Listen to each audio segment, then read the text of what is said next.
Who's your top four? It's definitely Arsenal. I think Man United will be there.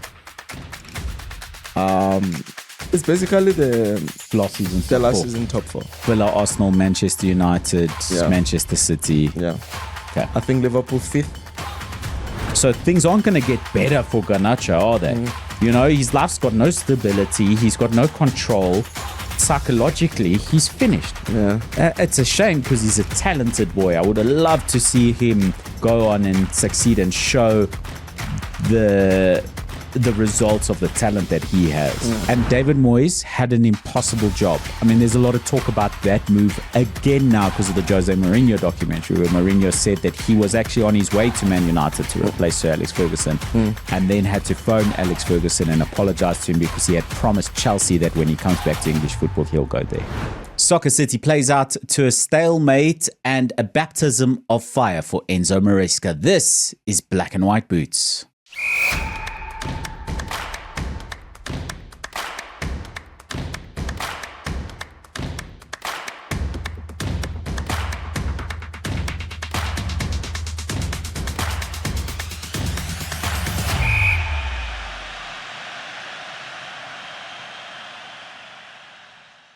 Yeah, no baptism of fire, but we'll get there. We'll get there, but boy, oh boy, it's going to be a tough, long road for Enzo Maresca. Speaking of a tough road, it's tough times for Kaiser Chiefs in recent history against Sundowns. They managed a draw against Mulalo Sundowns this weekend in the Betway Premiership. We said it's going to be a tough. I was in this chair last week. I said it's going to be a tough week for Kaiser Chiefs. Kukune United dispatched well. And then Mulalo Sundowns fixture in which they managed to get a point. Yeah. They could have got more. It's a good week for Kaiser Chiefs, actually. I think so, bro. And when I look at that match against Mulalo Sundowns, I think, yes, a lot of people were not happy. They feel like Chiefs could have buried it. Peterson made another error, which led to a goal, right? But I just believe there's some positive within that Kaiser Chiefs team. And I said here, and Chiefs has got the potential to finish second. And I was told I'm smoking some drugs, right? And when I look at that match, I'm starting to realize that Chiefs can actually do well. And it looks like a lot of players the manager is getting the best out of a lot of players. You look at a player like Ox Muteta, who for me, yes, Ndlovu was man of the match. He played well. That assist was beautiful. But I just feel like a player like Ox Muteta, he was very instrumental in that midfield. You know, he was winning a lot of duels. He was engaged in a lot of like duels. He was marking all those spaces. And he had a stellar game, right? And it's a person that a lot of Chiefs fans were sort of like saying Chiefs need to offload this guy last season. And you look at him this season. Yes, it's still very much early. You look at the game against Golden Arrows, they lost, he was not there. You know, I just feel like when he's there, he brings that stability, he interrupts, he boss the midfield. And there's just one aspect of his game that I think if he improves on, he's going to even be deadlier for Kaiser Chiefs. His ball progression. He's a player that disrupts and then releases the ball. If he can just get a little bit of ball progression, runs a little bit like 3 meters, 4 meters, I think his game is going to be very, very good for Kaiser Chiefs. So Chiefs, I think there's something there. I think Cruz is winning a lot of players and a lot of players are buying into philosophy of his philosophy, basically. Yeah, I was very concerned when Kaiser Chiefs got another manager who doesn't speak any English. You know, it's tired of seeing a translator on that touchline for those interviews. I mean, come on. Yeah. We need to. You need to at least get English. I mean, and also if you want to be an international manager, just try. I'm not saying English is the be it and all, but just try to learn it so that you can communicate around, you know. So, but yeah. I mean, it must be incredibly tough to be giving instruction through a translator all the time. But I think, you know how French are. I think he knows English, maybe to a degree, just that they're not interested. The introduction of Pili is a revelation right now. It is. And you can tell how much you want a success out of Kaiser Chiefs, you know, and that's what you want, you know, for a player to come into a club and possess such kind of attitude, right? You know, he scores, he runs, it feels like he won a cup final. He takes off his t-shirt, you know. Yeah. You know, yes, you get punished for that, but it's the passion and the belief that we can do this that is within him that drives him to behave in that manner. And I think it's a good trait to have. Yeah, you can see that he actually appreciates the move to Kaiser Chiefs. He's happy to be there. He wants to be there. And he he's wants a marvelous to watch. Yeah. He's definitely determined. So Pili's been a revelation since his introduction to the team. And Ndlovu, the combination of Cruz coming into the team and the creativity of some of those forward players. I mean, we still haven't even really seen the best of Shabalala, who I still think has a bright future in South African football. No, definitely. But you look at the runs that Pili is able to make, and Ndlovu finding those low diagonals, like really smart football is what we saw against Mamelodi Sundowns. Like really smart attacking football. Yes, defensively there were some errors, and the Peterson error once again, when your goalkeepers cost you 2 results in the space of a week and a bit, it's concerning. Bernardo Lina, my friend, it has to at some point. It has to come. I think Peterson's a marvelous shot stopper. If he's in position and a shot comes in, he's a very good shot stopper. But you've criticized his distribution in the past. I have, And these silly mistakes, you start looking like an Andre Onana sort of figure, where it's like Onana's a good goalkeeper. Okay, his distribution is exceptional, and then he's a good shot stopper. But he made so many silly mistakes. He's perceived as one of the worst goalkeepers to ever grace the Premier League, let alone Manchester United. Especially if you're playing for a big team like that. Exactly. So to have those silly mistakes in you, you can't last long in a big football team. No. There's no way. There's no way. It doesn't matter what else you do. And if you add the distribution element to that, you have to think to yourself, the manager has to, I've given you a chance. Yeah, we'll have to my hands are tied. Yeah, we'll have to pull the plug. Exactly. But I think this is why Kaiser Chiefs fans are excited now, a week after writing letters to the owners and to Kaiser Chiefs board and stuff saying, I'm out of being a Kaiser Chiefs fan. I'm done. A week later, they're feeling positive, but you can see where the positive mood is coming from. This was a fantastic Chiefs performance. They looked good. And I know that the last time Kaiser Chiefs were successful in terms of retaining a Betway Premiership, etc., it's a long time ago now. And they weren't great to watch. And that was part of the issue. Now they're great to watch. We have to see if that translates to success. Yeah, we'll have to see that. Because look, again, there are some people who are saying that if you look at how Kaiser Chiefs started the 2 previous seasons, they always start well and then it fiddles out as the league progresses. So I just hope it's not one of those where their performance is a flash in the pan. But I do believe that Kaiser Chiefs can really, really cause an upset, and I think they're in it to compete this season. Yes, MTN 8, they're hard, but it came too early. It comes when a lot of teams are still settling down, right? And you can't really judge much on that. I think going forward, let's see, how they perform. And one thing that I want to point out that I think maybe Kaiser Chiefs fans will really, really appreciate the combination of Mthethwa, Ndlovu, and Mabue. I think that's the combination that could be very deadly and can deliver some silverware for Kaiser Chiefs this season. Even the elimination from the MTN 8, yes, it's terrible to be eliminated from a competition, a potential cup, at the first hurdle. And it was a goalkeeping error. Performance-wise, I think Chiefs were the better team. It was not bad at all. It wasn't bad. I think Chiefs were the better team. They had some chances as well. Sort of unfortunate to have actually been eliminated at the first round. So for a new manager to be coming in, a couple new players to be adapting as quickly as they have, it's a lot of positives for Kaiser Chiefs right now.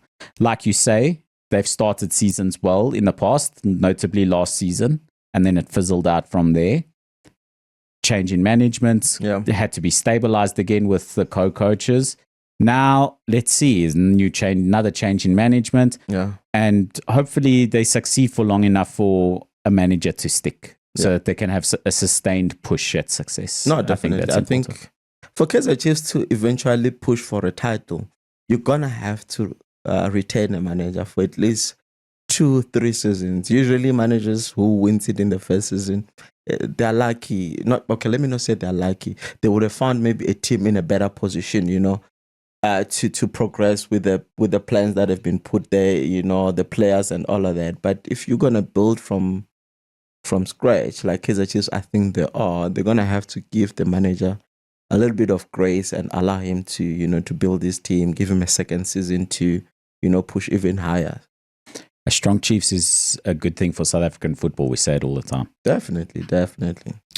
Speaking of Kaiser Chiefs tending to start seasons well, in contrast, Orlando Pirates haven't started seasons well, including last season. They started the season quite poorly, and now this season, they've started very well. They have, and there's also criticism of lack of goals. Against Amazulu, it was frustrating, and there's one player that he's getting a lot of flack from fans, which is Yanela Mbutuma, and I think it's time for the manager, for the coach to protect the player.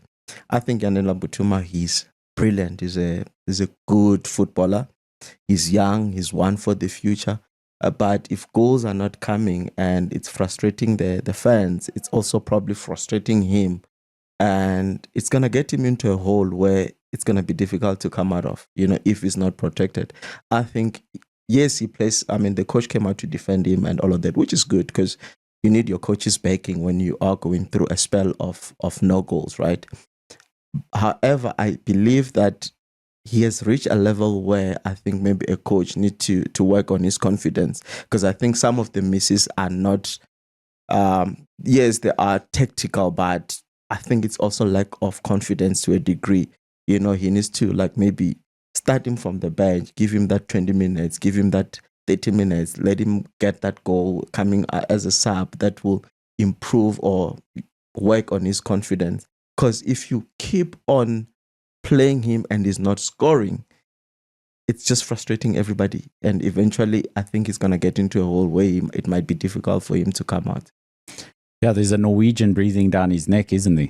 There's another guy his name is Radiopan, who's there as well. Okay, Evidence Mahupa is injured. We all know that. But again, you're not giving other strikers you're not affording other strikers same chances that you're affording one player. That also, I think, in my view, will disrupt your dressing room to a degree.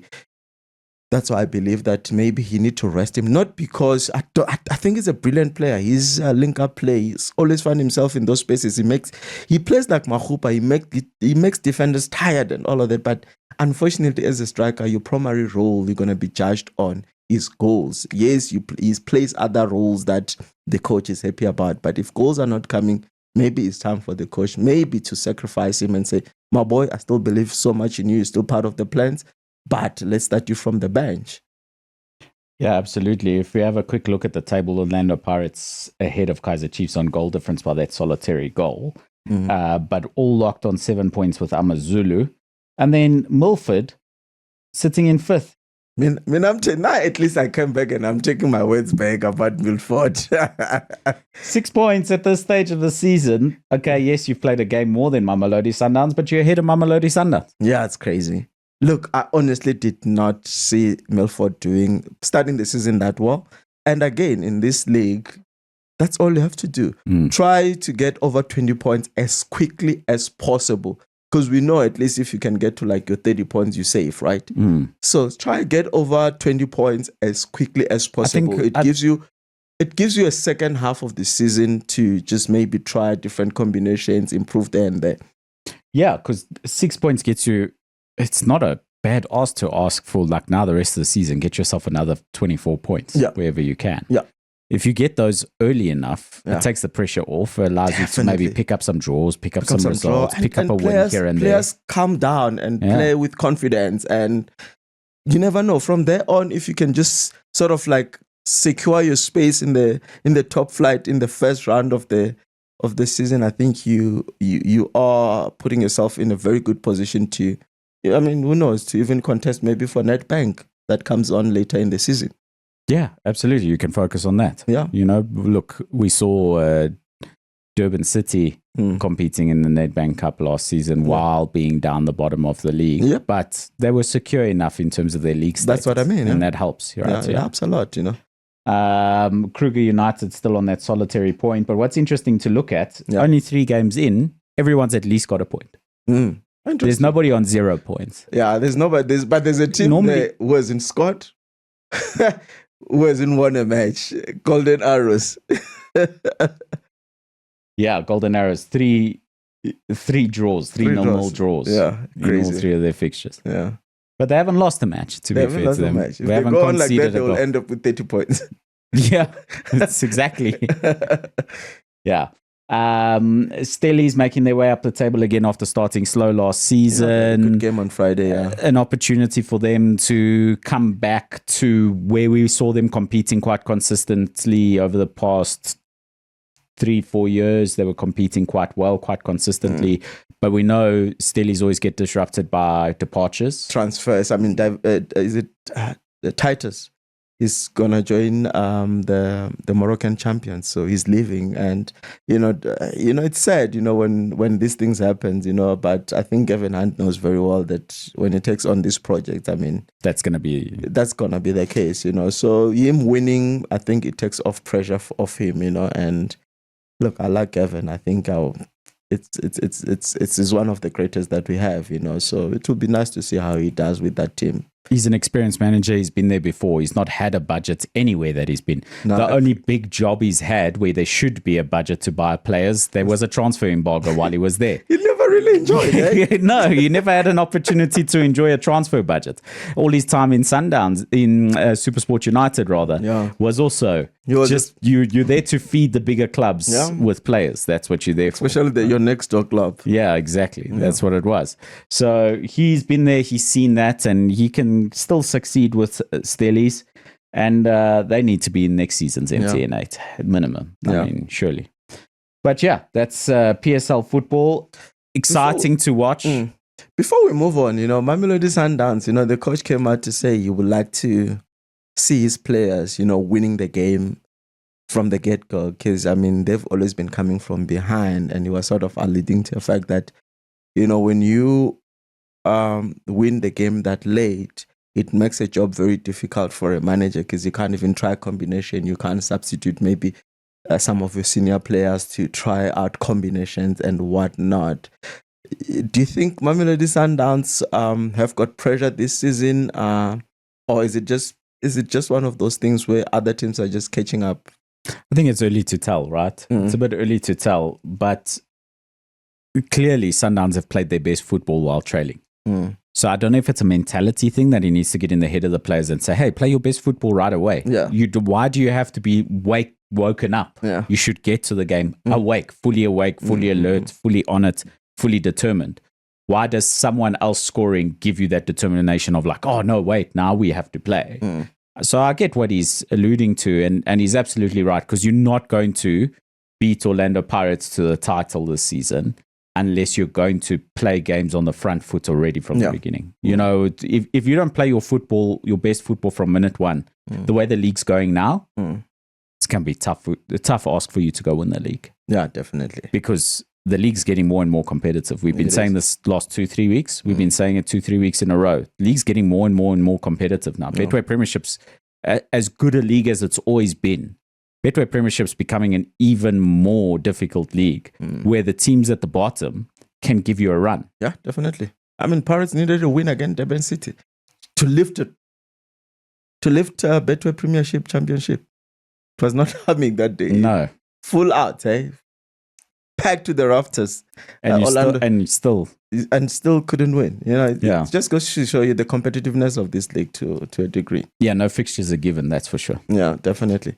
There's something interesting before we move from Betway Premiership. There's been like very, very career-threatening tackles that have been flying around. I mean, we've seen Dooley, Ngwenya came out to apologize, which is good. His manager, Arthur Zwane, whom I like so much, came out to apologize, because, those sort of like injuries, it takes us back even as a country, when you've got players out for a long term, and there's AFCON qualifiers coming and all of that. You don't have like full players of your full pool of quality players, right?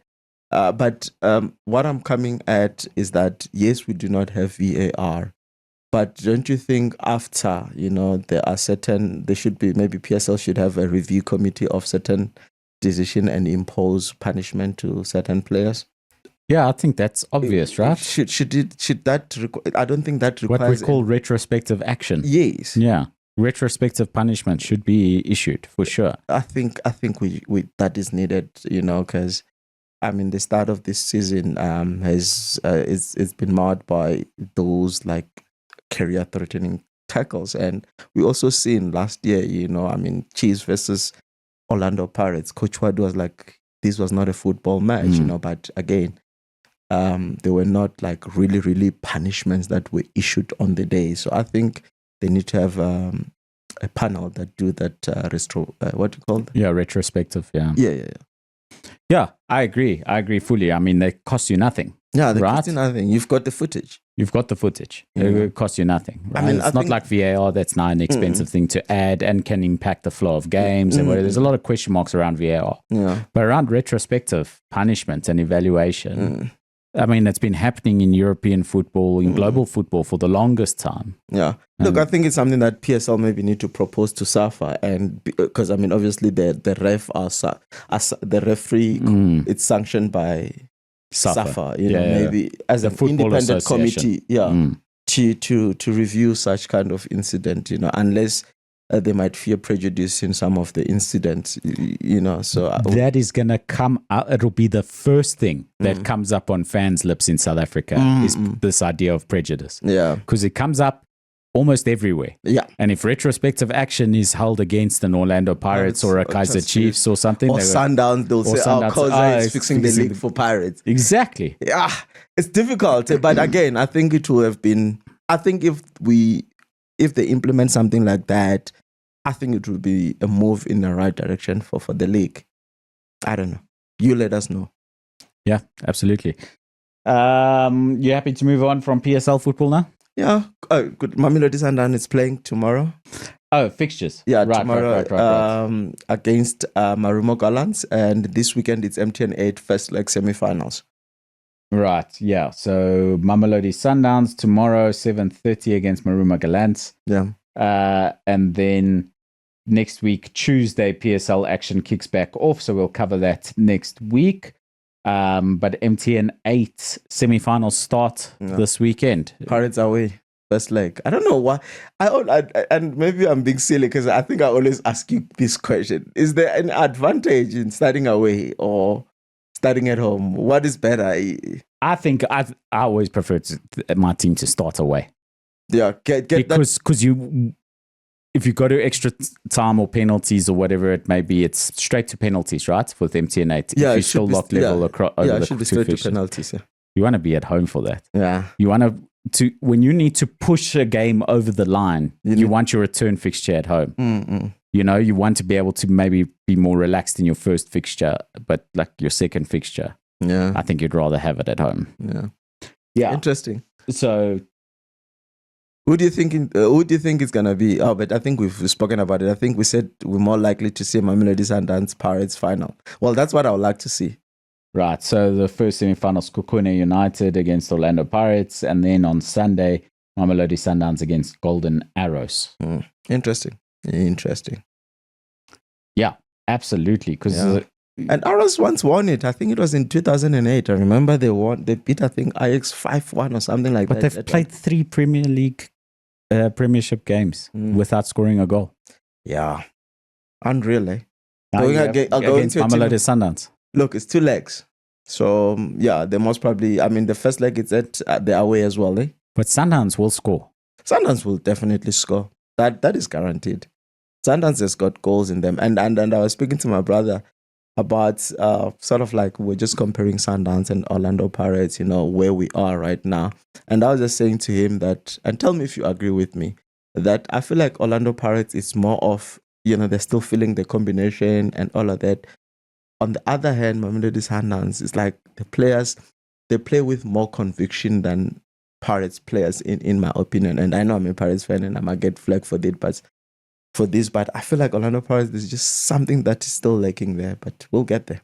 I think Mamelodi Sundowns have a well-established machine.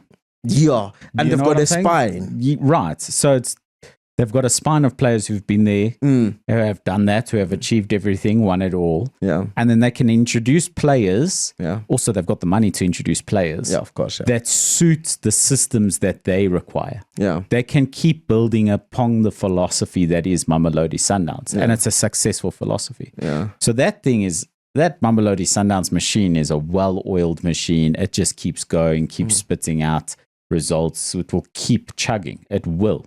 It absolutely will.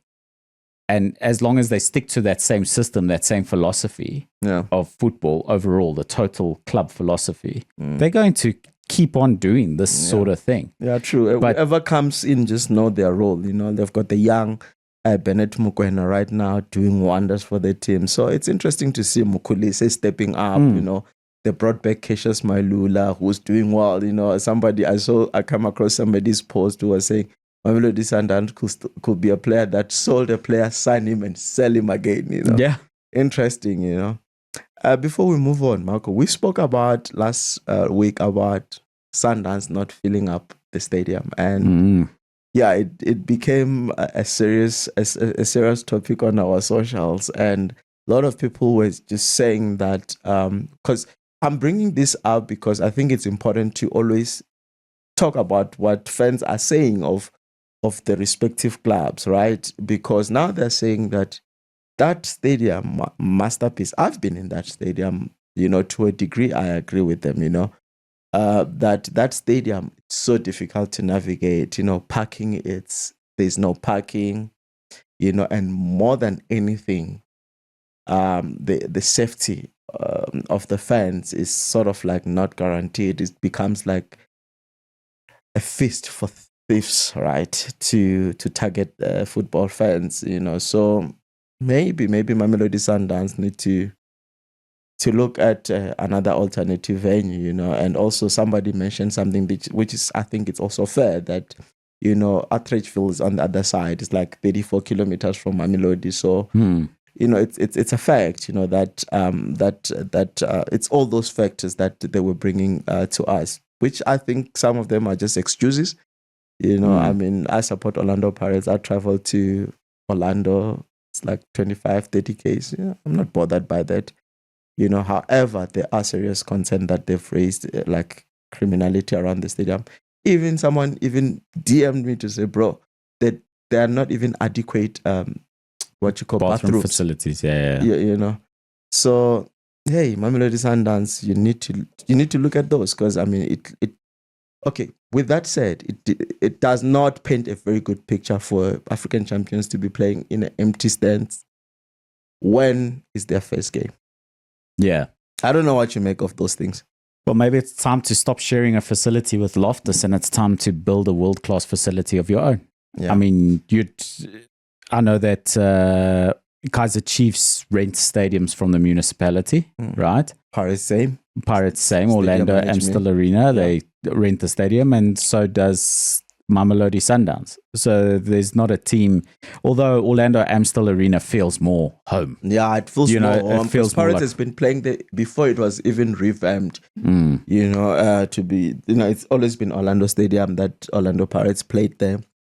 You know, but it feels more homely for Orlando Pirates than maybe FNB would to Kaiser Chiefs. Yeah. You know, makes sense. Yeah. So that's what I'm saying, is that maybe it's time for a South African football team to have a world-class facility. Yeah. If that means that they will get the return on their investment. Because let's be honest, Mr. Motsepe is a businessman. Yeah, no, I don't think he's prepared to be investing R1 billion into building a stadium or whatever it might cost. I mean, I don't know the figures of what it costs. I'm sure it's right up there. I'm sure it's around R1 billion to build a stadium. Yeah, no, definitely. It's around those. So unless he knows that fans are going to come there when it's not free tickets and free T-shirts and stuff, because then they seem to fill a stadium just fine. Imagine the feasibility study of return on investment. It'll be poor. Yeah, no. It won't look good. No, I don't think it's if I presented the numbers to Mr. Motsepe and I say, listen, I think Sundowns need their own stadium. Here's the numbers. This is what it's going to cost to build a stadium. This is how much money we think you're going to make from the stadium. It's going to be like, hey, are you mad? Are you mad? Yeah. So it won't look good financially. But maybe it just takes someone who wants to take that chance to start doing this. Look, there's a lot of facilities around. Okay, not a lot. There's another stadium in, I can't remember. I think it's OD Stadium. It's the facilities are there. Maybe it just requires some attention, right? Because it hasn't been touched in years, right? Maybe that could even be a cheaper option. But I'm just saying that Mamelodi Sundowns deserve to play in a full house, and they deserve a home of their own. I mean, sharing with rugby is... Also, please, Loftus, when whoever owns those boxes, those private seats in Loftus or whatever, when football's going on, if you're not going to the game, just please, open it up, man. Please open up those seats to someone to buy. Yeah. Please, man. Or give it, if your company owns those seats because you've got some big engineering company and you give tickets away to your clients for rugby games, for when it's Blue Bulls or whatever. Please, man, give it away to some clients for football as well. Yeah. You know, for the people who want to go watch Mamelodi Sundowns. That club deserves it. No, the results that they've achieved, that club deserves it. Yeah. You know? No, definitely. But yeah, just... So yeah, apologies in a no way. Apology.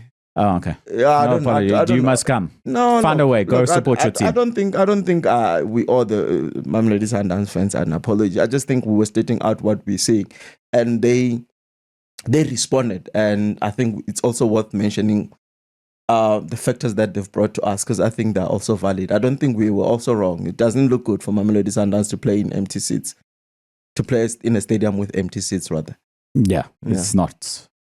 And I don't know what we can do. I don't know what Betway can do about this, perhaps, you know, because we know private companies tend to be the best in South Africa at making things happen. Yeah. But the organization's not going to suffer, and PSL, etc., aren't going to make anything happen for filling football stadiums. You know, they always give you a stipend every month. They do what you... Yeah. Yeah, I mean, go do activations around Outreachville if needs be. Go create, put more securities around this the stadium precinct if it needs be. So there's a lot that a team like Mamelodi Sundowns, I think they can do if they are hearing what their fans are crying about in terms of their lack of attendance, especially if the games are taken into... Get a car train station to the FNB stadium or something. Concert goers will be happy as well. Definitely. Look, there's a train that goes to FNB. Apparently not the train itself. The train stops near still somewhere, and then you still have to take the bus. It's the same thing as taking the park and ride or whatever. Anyway, so when we went with park and ride was seamless. Yeah, park and ride was quite good. So I would go for that again. And then that means that if you are coming from Pretoria, maybe the train is a good option. Yeah. To come and watch a game at FNB Stadium, because then you take the car train and then a bus to the stadium, and then the bus back from the stadium to the train station, and then train back home. So not a bad option. Yeah, but if we could get more trains right to the facilities, very close, where that really make it world class. Yeah, that would be a great help. I'm not putting my own money into it. I don't see the money coming back. But please, somebody, that money's not coming back. Let's be honest. But it would be nice to start seeing full stadiums for football in South Africa. Yeah, definitely. Speaking of full stadiums, full stadium in Wales this weekend. Yeah, very strange to have it in Wales. Yeah, because I thought Wembley no, but this doesn't look like Wembley. Eh? No, it was Cardiff. Yeah. Cardiff Stadium. What stadium is it? Olympic Stadium, Cardiff, I think. Yeah. But a football match in Cardiff.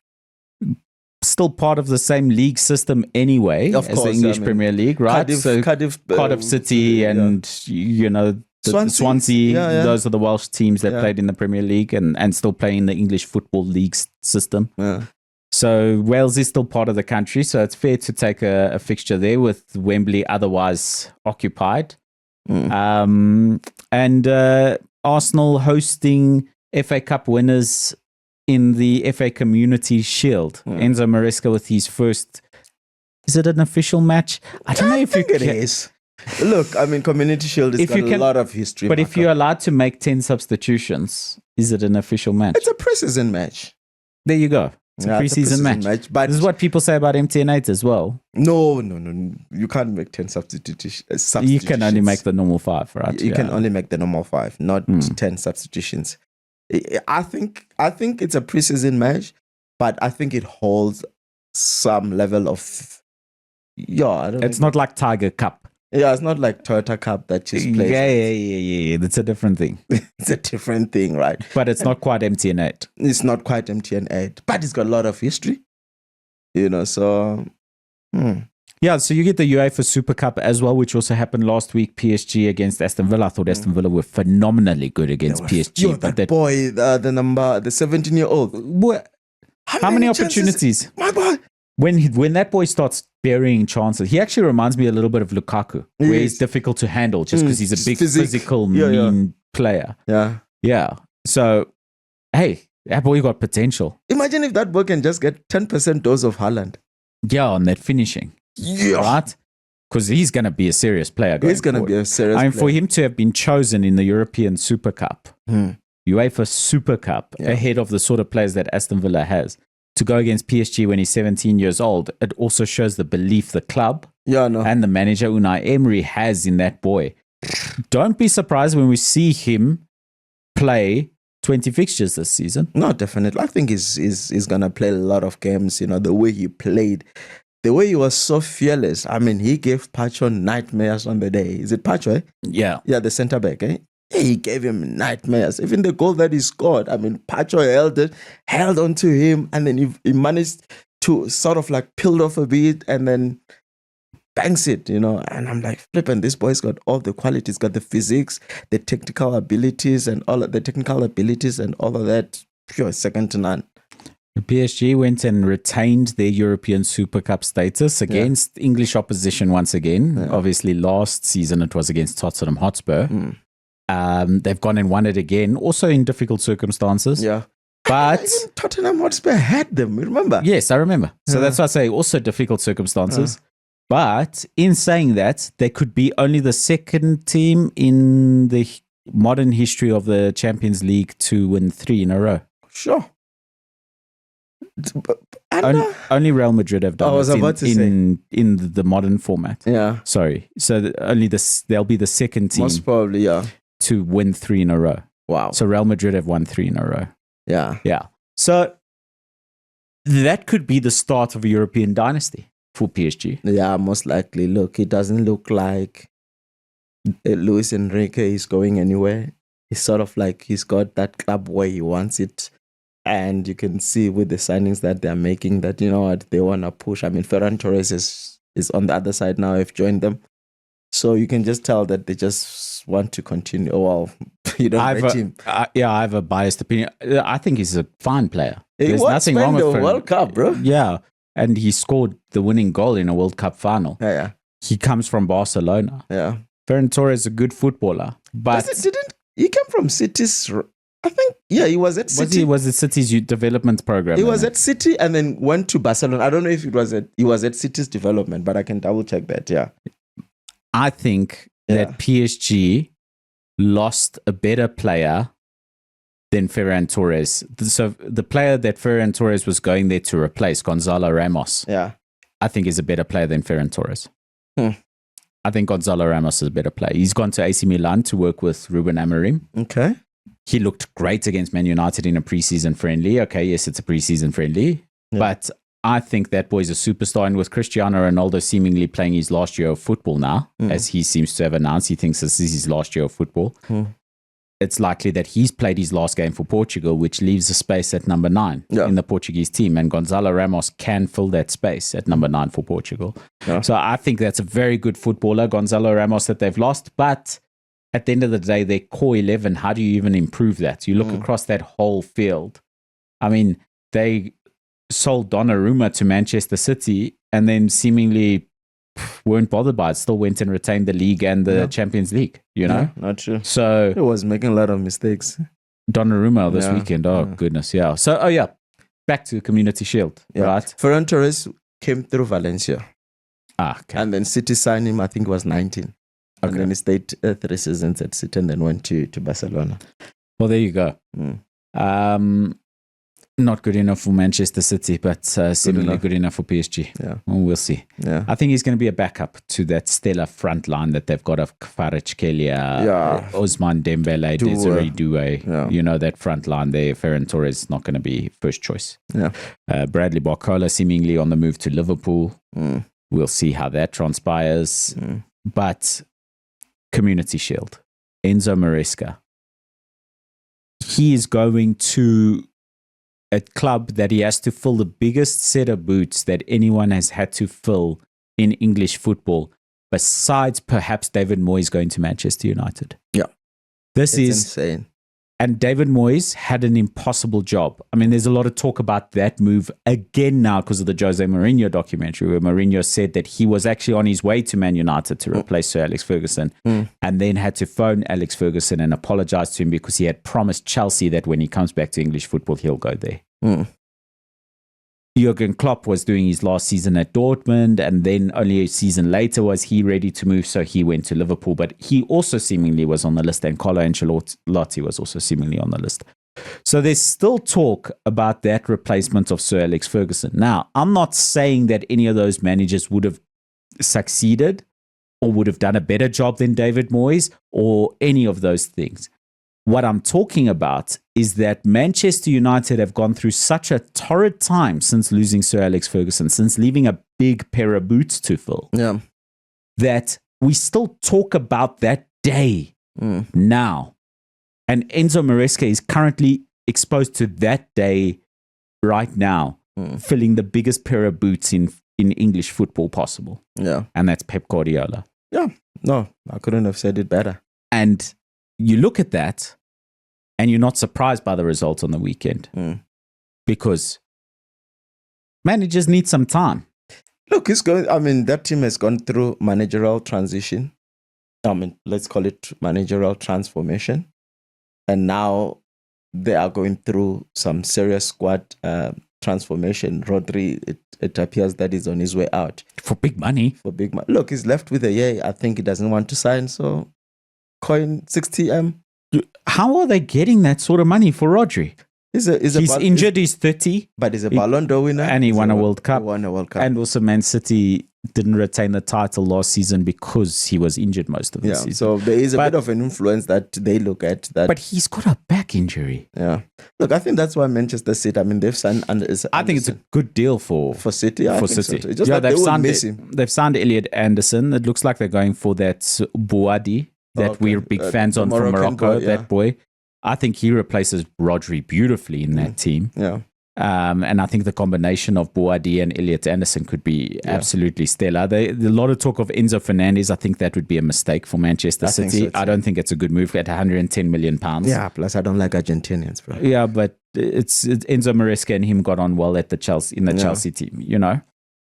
I do like Enzo Maresca. I just think that it might be an impossible job. I think it almost doesn't matter who comes in there. It's too difficult a job. It's a mammoth task. Yeah, it's far too big for anybody. And I didn't even think about that until watching the game this weekend. I was like, oh, you know what? Yeah, this is too hard a job. To take on for almost anybody.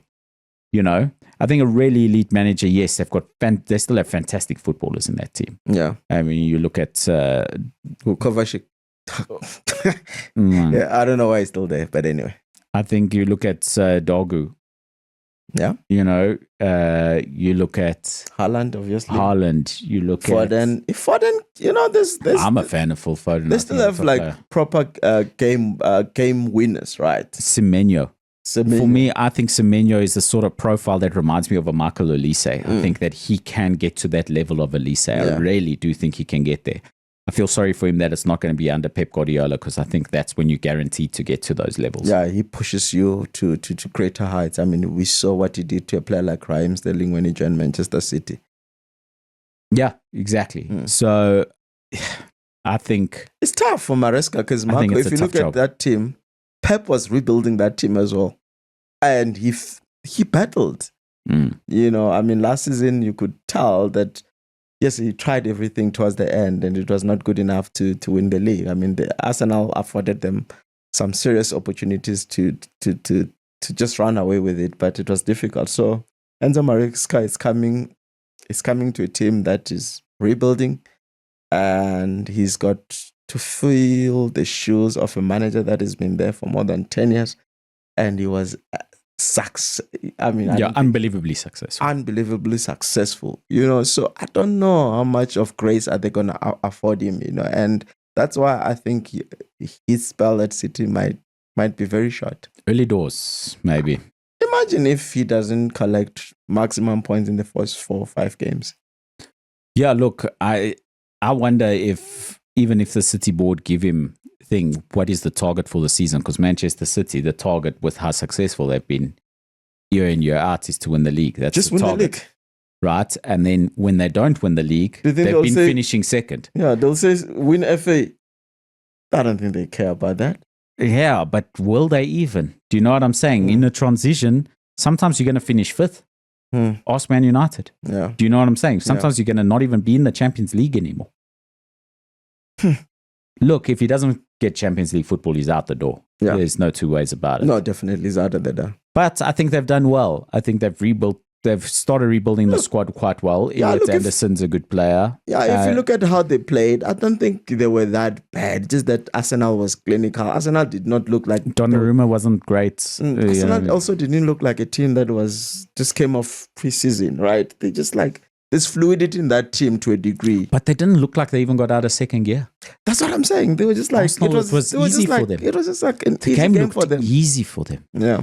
So on the other hand, you can tell defensively City was shaken, and, the midfield combination wasn't really there, and the front line, yes, there was some glimpse of like good, clever play, but it was not good enough. So I think if you're a City fan, yeah, you should be concerned. But I think it's something that if Maresca gets it right, I mean, Bernardo Silva was playing central midfield last season.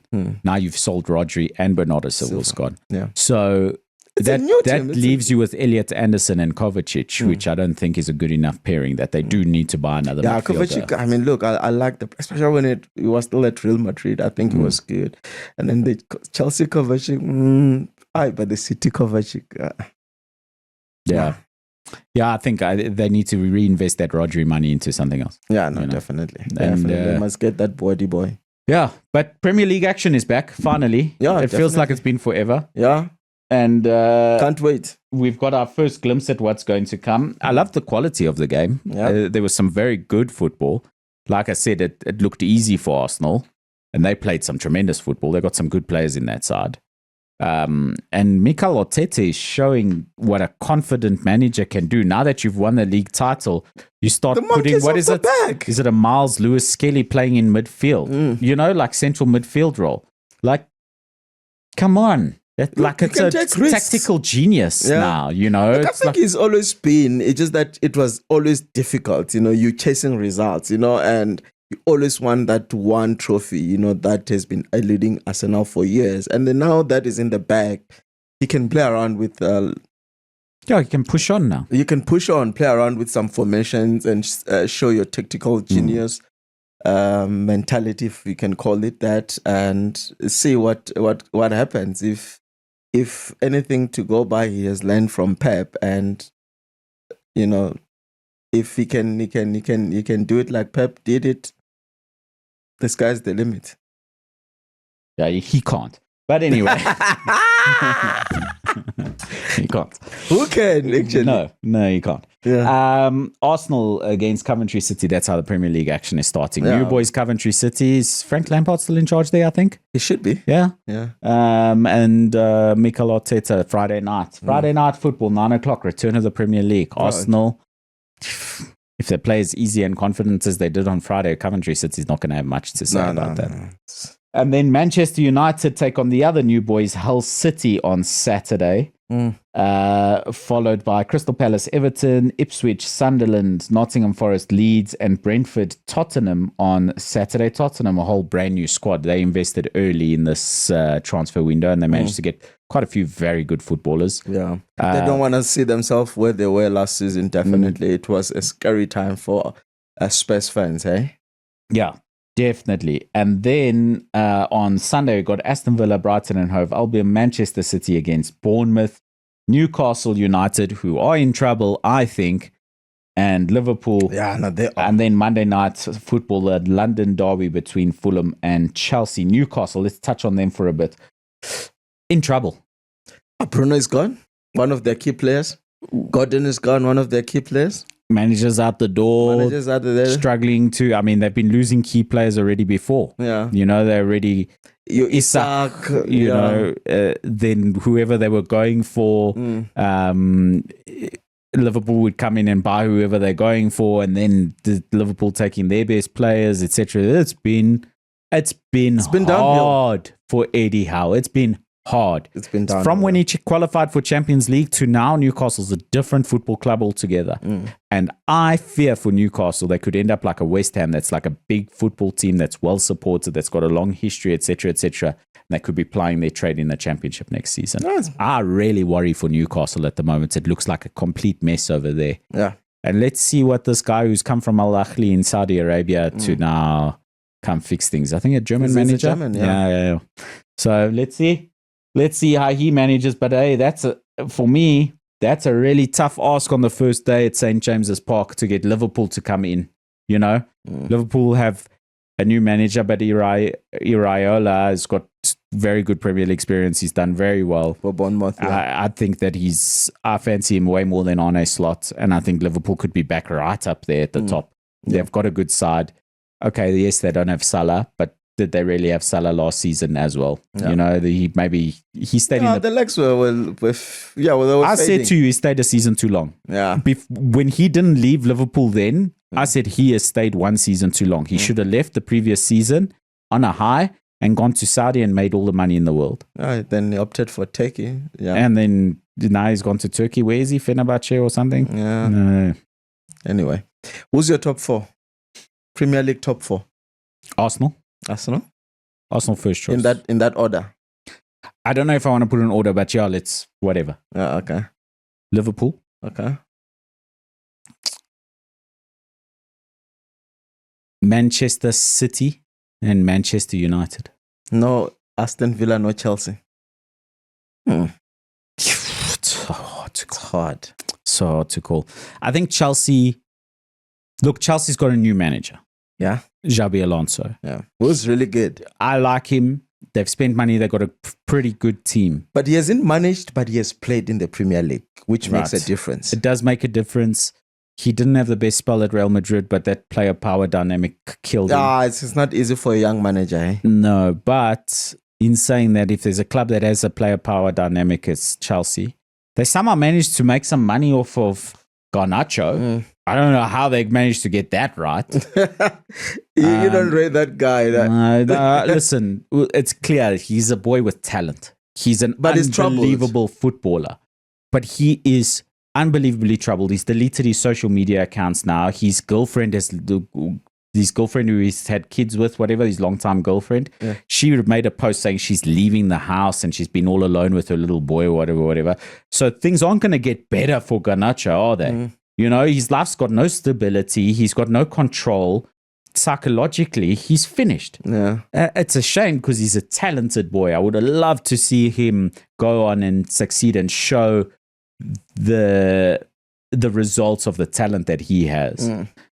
So Chelsea have offloaded him. They'll be happy to, but they're trying to sell Liam Delap a season after buying him. I just think Chelsea's a bit too messy, man. Yeah, they're a good football team. They've got good players. They've got a really top. Administration lately has been chaotic. I agree with you. I don't know why that club just feels messy to me.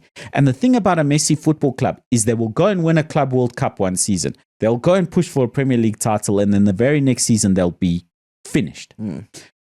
What they do have going for them is that they didn't qualify for Champions League football. So that's a little bit of an easier run. Yeah. I think Spurs need some time still under. Yes.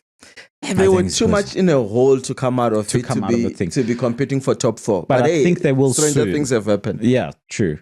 Aston Villa, I like. People seem to shop at them a lot as well. Those like they lose some top players, but they seem to just replenish those top players and keep ticking on. So Villa will be there and thereabouts. Man United, if Man United don't sign another midfielder now, I don't think Man United get top four. They have to sign another midfielder. I like Andre Santos and Tielemans. I think those are two very good signings, especially for the money they paid for Tielemans. I think that was a good deal. Good, yeah. It's a good player. Yeah. And for them to be backing up Bruno Fernandes with Kobe Mainu next to them, I think that's a pretty good combination, but they short one more. If you look all through preseason, it's the Jack and Tyler Fletcher of the options there in midfield. It's not, you need another midfielder to finish in the top four of the Premier League, you know. But I think Liverpool will be back. I think Arsenal will be there. Still be there. There's no way Arsenal fall off and don't finish top 4. I'll tell you that right now. I don't see Arsenal finishing lower than so last second. season was City, Arsenal, City, United, and Villa. And Villa. Yeah, no. Interesting. Yeah. So, look. I don't have Liverpool in my top 4. You think, but I like Antonio Raiola. I think he's good. And they've got, let's put it this way. If Isak is fit, Wits is fit, Szoboszlai, that's a good team. Yeah. Ekitike. Yeah, I like that boy. If they've got those players fit, and Van Dijk, and the top goalkeeper, Cody Gakpo, I don't fancy it so much. But yeah, like what we're talking about now, how does that team not finish in the top 4? Yeah. Do you know what I'm saying? Mm-hmm. So it's like saying City don't finish in the top 4 just because there's a new manager. Yeah. Do you know what I'm saying? It's like could be tough. This is going to be a tough Premier League season. That top 4 fight, there's a lot of teams that could be there. And Arsenal shouldn't think that anything is guaranteed. Eh? Arsenal, if they win a second Premier League title in a row, it's because everyone else behind them fumbled. It won't be because they're great, just like last season. They didn't win the Premier League because they're the best team around. Yeah, no. They're one of the worst. Fumbled a lot, eh? They're one of the worst. If they were competing champions. with City that competed with Liverpool, no, they would not have stood a chance. No chance. But anyway, they're not gonna be happy with us. Who's your top 4? It's definitely Arsenal. I think Man United will be there. It's basically the last season top 4. Villa, Arsenal, Manchester United, Manchester City. Yeah. Okay. I think Liverpool 5th. Liverpool and Chelsea 5th, 6th. Spurs around there 7th, 8th. Yeah. And then you're always going to have a package of a Brighton or somebody there knocking on the door. Yeah. You know, Bournemouth have now lost a very good manager, so I don't see them being there. Everton don't have the squad for it. Fulham can't. Palace also don't have the squad for it. I don't think. Good team, but don't have the squad for it. Leeds, Ipswich, those are the sort of teams that are just happy to be top 10. But I think Spurs will have something to say. Yeah, look, I mean, they will get I think they might get a European place. And Sunderland is another team that could push. You know, they did well last season. Yeah. For me, bottom 3, Hull City. Yeah. I think they're gone before they've even arrived. But tell me, I'm speaking so early, right? Mm-hmm. Who else? Ipswich. Okay. They've just been promoted again under Kieran McKenna. And then he's like, I'm tired. I'm out. So the manager who brought them up isn't even staying to keep them up again. You know, because it was it must be emotionally grueling. Yeah, he brought them up, got relegated, and brought them up again. So it's just maybe a lot for him. So Ipswich, Hull City, and Newcastle. Sure. Okay. Who are you thinking? Yeah, Ipswich. Yes, I mentioned Ipswich as well.